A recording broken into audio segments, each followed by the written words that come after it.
शाहजहां का पिताजी का नाम था जहांगीर, जहांगीर का पिताजी का नाम था अकबर, अकबर की पिताजी का नाम था हुमायूं। इस तरह के बहुत ज्यादा ऐसे राम भक्त भी है जिनको ये सारे पीढ़ियों के बारे में हर एक का पिताजी का नाम था। लेकिन अगर उनको पूछा जाए कि राम जी का पिताजी का नाम था, उसका नाम बोल देगा दशरथ। दशरथ का पिताजी का नाम था, वही किसी को पता नहीं, वहीं पर रुक जाते। आने वाले राम का पीढ़ियों का पिताजी का पता ही नहीं इंडियंस को। लेकिन जो हम लोगों का ये बाबर, अकबर, हुमायूं, ये सब है, सभी का पिताजी का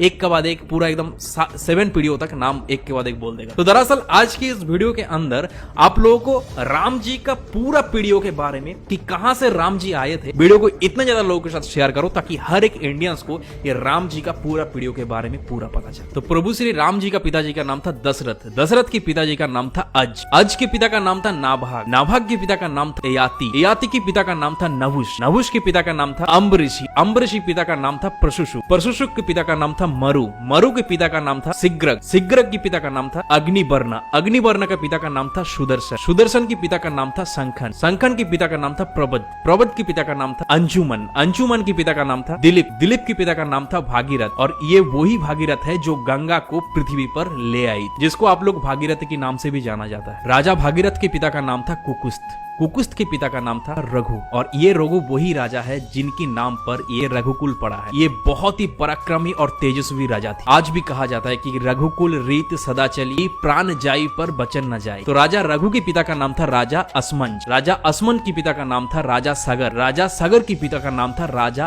असित, राजा असित के पिता का नाम था राजा भरत, राजा भरत के पिता का नाम था राजा ध्रुवसंधि, राजा ध्रुवसंधि के पिता का नाम था राजा सुसंधि, राजा सुसंधि के पिता का नाम था राजा मानदाता, राजा मानदाता के पिता का नाम था युवनाश, युवनाश के पिता का नाम था दुंदुमार, दुंदुमार के पिता का नाम था त्रिशंगु, राजा त्रिशंगु के पिता का नाम था राजा पृथु, पृथु के पिता का नाम था अनन्य, अनन्य के पिता का नाम था राजा बाण, बाण के पिता का नाम था दिवशान, राजा दिवशान के पिता का नाम था राजा मनु, राजा मनु के पिता का नाम था इक्ष्वाकु, इक्ष्वाकु के पिता का नाम था राजा कुक्षी, राजा कुक्षी के पिता का नाम था राजा बिकुक्षी, राजा बिकुक्षी के पिता का नाम था राजा कश्यप, राजा कश्यप के पिता का नाम था राजा मरीचि, राजा मरीचि के पिता का नाम था स्वयं ब्रह्मा जी। तो इस हिसाब से हमारे श्री राम जी ब्रह्मा जी की 39 पीढ़ियां है, 39 पीढ़ियां। तो ज्यादा से ज्यादा इस वीडियो को इतने ज्यादा इंडियंस के साथ शेयर करो ताकि ये राम प्रतिष्ठा के पहले ही हर एक इंडियंस को ये प्रभु श्री राम का 39 पीढ़ियों के बारे में पता चले। और इस तरह के इंफॉर्मेटिव वीडियोस देखने के लिए कुशल भद्र को फॉलो कर लीजिए।